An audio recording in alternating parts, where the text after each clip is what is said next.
Hey guys, welcome back to another video. In today's tutorial, I will show you on how you can delete a WordPress website from Cpanel.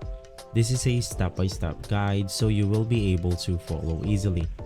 Now I am inside my control panel right here, and all you have to do is to go ahead and click on the WordPress manager at the subcategories right here.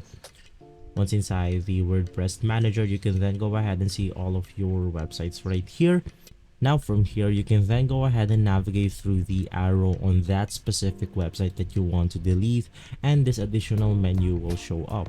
You can then go ahead and manage your website entirely from here. For example, you have your plugins, your managed themes, the version of the WordPress, and more.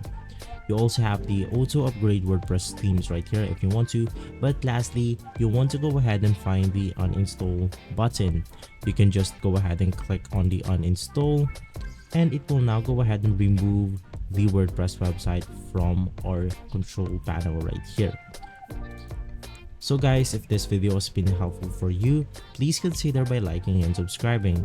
I'll make sure to see you again next time, and as always, thank you.